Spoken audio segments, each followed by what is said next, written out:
Bienvenidos al primer episodio del podcast Siéntelo, respíralo, sánalo.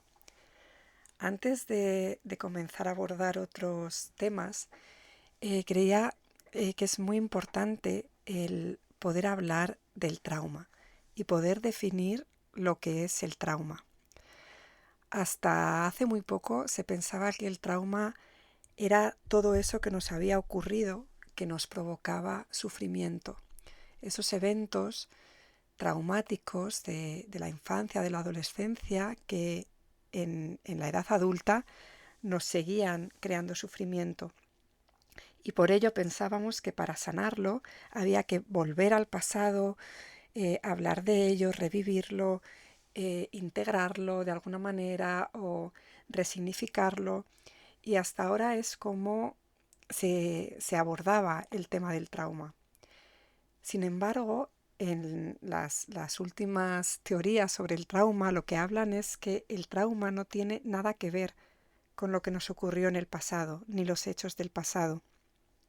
De hecho, es curioso que en la propia forma en la que hablamos, cuando decimos nos ha ocurrido algo traumático o eso ha sido muy traumático, es como que el trauma es lo que ha ocurrido, ¿no? El evento que nos ha ocurrido. Y de hecho, eso no es cierto. Para que una persona tenga trauma, se tienen que dar dos elementos. El primero es que le hubiese ocurrido un acontecimiento sobrecogedor, un acontecimiento que la persona no es capaz de sostener y de integrar en el momento. Este acontecimiento sobrecogedor es el primer elemento. El segundo elemento es que la persona no tenga herramientas para sostener e integrar lo que nos ha ocurrido. Por ejemplo, no es lo mismo que entren en casa a robar cuando tienes 4 años que ocurra cuando tienes 20 años. Probablemente el nivel de trauma que nos pueda dejar en el cuerpo va a ser distinto, porque lo importante en el trauma no es tanto el acontecimiento en sí, sino las herramientas de las que disponemos para poder sostener e integrar esto que nos está pasando y digerir en el cuerpo esto que nos está pasando.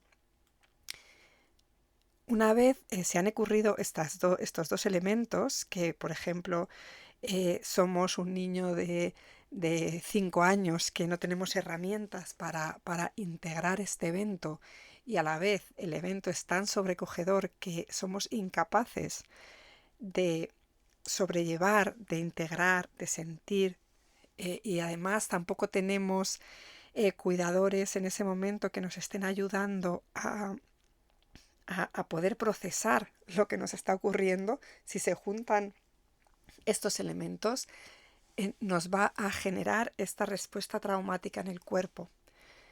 Esto lo que significa es que el niño generalmente, al no tener estas herramientas, al no poder de ninguna manera sentir todo lo que está pasando en su cuerpo, todas las sensaciones, emociones, pensamientos, todo eso que está pasando es como un torbellino enorme que el niño no es capaz de sostener y lo que ocurre es que se disocia. Es como si la mente se fuese por un lado, la mente se va a un mundo como un mundo imaginario donde está viviendo otra experiencia y el cuerpo sí que se queda con todas esas sensaciones, pero sin poder ser vividas e integradas. En ese momento lo que ocurre es que todas esas emociones, todas esas sensaciones del cuerpo, toda esa energía, una energía brutal, una descarga de energía brutal que ocurre en el cuerpo y no es integrada, lo que ocurre es que se queda acumulada en el cuerpo. Se va quedando, el cuerpo va acumulando sensaciones, emociones, energía, todo eso se queda acumulado en cada célula de nuestro cuerpo hasta que en algún momento vamos a ser capaces de poder sostener todo eso. ¿Qué ocurre? Que generalmente las terapias como más oficiales, digamos, trabajan el trauma muchas veces desde lo narrativo, desde lo cognitivo, desde lo conductual, olvidándose del cuerpo, ¿no? Olvidándose de todos los elementos somáticos eh, que están relacionados con el trauma. Esto lo que ocurre es que en un primer momento podemos empezarnos a sentir mejor, podemos reelaborar recuerdos, reelaborar acontecimientos, nos puede ayudar, pero vamos a seguir sintiéndonos mal, vamos a seguir sintiendo que las cosas, que hay algo que no funciona y que hay algo que no está bien. Y esto ocurre porque hemos abordado solo una parte. Es como si fuesen múltiples capas de una cebolla y nos hemos quedado solo con lo más superficial y no hemos ido al cuerpo, no hemos trabajado en el cuerpo y en las respuestas traumáticas que nuestro cuerpo desarrolló de niño y que seguimos repitiendo de adulto. Una vez que nos disociamos, eh, lo único que nos permite sobrevivir son nuestras respuestas traumáticas, porque no somos capaces de integrar y de digerir todo lo que nos ha ocurrido. Y esas respuestas traumáticas las seguimos repitiendo y repitiendo y repitiendo hasta que suele llegar un momento cuando somos adultos que entramos en crisis porque no nos sirven. Y desde la psicología más tradicional nos ayuda hasta un punto, pero no llegamos a lo más profundo.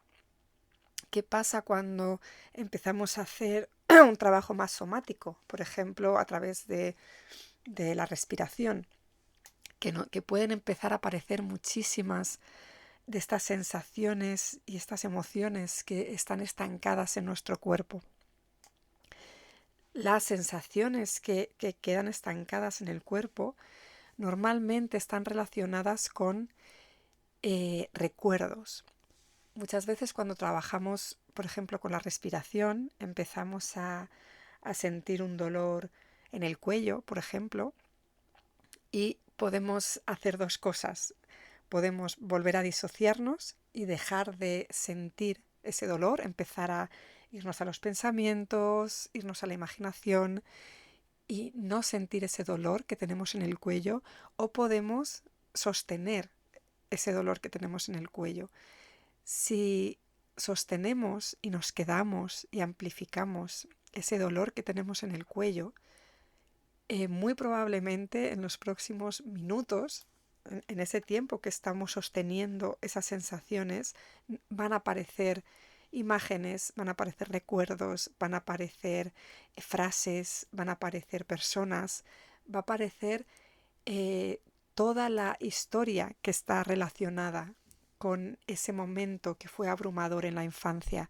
A lo mejor un profesor un día nos agarró del cuello porque nos estábamos portando mal y nos hizo sentir mucha humillación o vergüenza frente a los compañeros. Y una vez que somos capaces de quedarnos con esas sensaciones y de sostener esas sensaciones, van a aparecer los recuerdos, van a aparecer las imágenes y ahí es donde podemos integrar. Y una vez que el cuerpo se ha visto sentido y se ha visto experimentado y se ha visto integrado, va a soltar esa sensación que estaba bloqueándonos. La va a soltar y nos vamos a poder liberar y probablemente ya nunca más vuelva a aparecer. Pero mientras no hagamos este trabajo, ese dolor en el cuello o esa sensación en el cuello va a seguir apareciendo. Por lo tanto, el trabajo con el trauma, para que seamos capaces de sanarlo a todos los sentidos, debemos abordarlo no solo desde una perspectiva cognitivo-conductual, sino que tenemos que abordarlo desde una perspectiva sentida, desde una perspectiva espiritual, desde una perspectiva emocional, desde una perspectiva somática, desde una perspectiva que aborde la energía, que aborde nuestro cuerpo.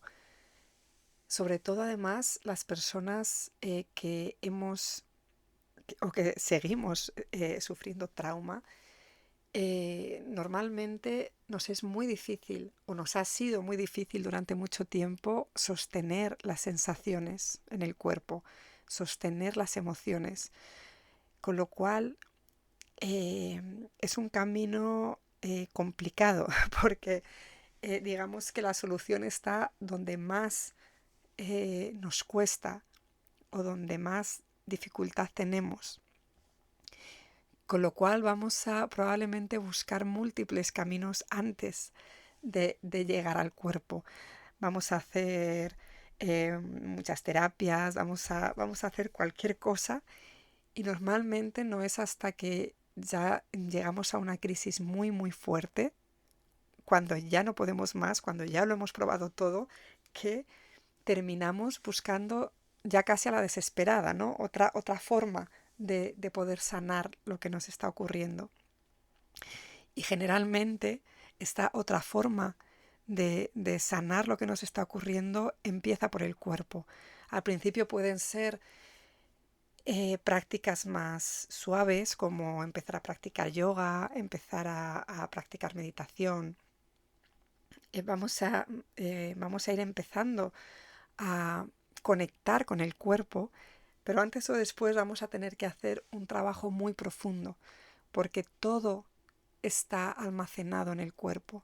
Todo lo que nos ha ocurrido, absolutamente todo.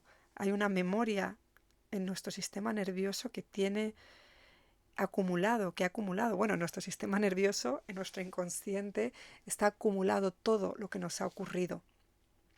Y todos los eventos que nos han sobrecogido en nuestra vida, que nos han hecho disociarnos porque no éramos capaces de sostenerlo, sigue almacenado en nuestro inconsciente, sigue almacenado en nuestro cuerpo. Y lo más curioso de todo, casi hasta lo más divertido de todo, es que este trabajo con el cuerpo es mucho más suave, mucho más amable, mucho más fácil que cualquier otro trabajo anterior. Yo he sufrido mucho más en mis trabajos terapéuticos más cognitivos, más hablados, más de terapia hablada. He sufrido mucho más ahí que cuando por fin he podido empezar a sanar a través del cuerpo. Lo que ocurre con el cuerpo es que en un principio nos da pánico, porque no sabemos, no conocemos nuestro cuerpo, no conocemos nuestras sensaciones, no sabemos sentirnos. Y eso nos produce terror al principio. Pero una vez que empezamos el camino, nos damos cuenta de que es lo más amoroso, lo más suave, lo que nuestro cuerpo además acoge con mayor facilidad, porque es su propio lenguaje. Y al final nos damos cuenta de que ese era el único camino posible. Dentro de que este camino ya es de por vida, que ya lo vamos a tener que andar siempre. Si hemos sufrido mucha disociación en nuestra vida, probablemente sea un camino ya para siempre. El poder volver a reconectarnos, el poder volver a sentirnos, el poder estar en contacto con nosotros, el poder sentir seguridad en nosotros, el poder sentirnos a salvo dentro de nosotros, dentro de nuestro propio cuerpo. Y ese es el camino, o ese es por lo menos el camino que yo he tenido que andar durante muchísimos años de mi vida. Y realmente he encontrado en las herramientas somáticas, sobre todo en el trabajo con la respiración, el trabajo con la hipnosis, el trabajo con el cuerpo, es lo que a mí me ha ayudado a volver a conectar y a volver a estar dentro de mí. Muchas gracias por haberme escuchado en este primer episodio y podéis seguir estando en contacto conmigo en mi página web, a través de mi newsletter o en mi Instagram elsa.bonafonte. Gracias.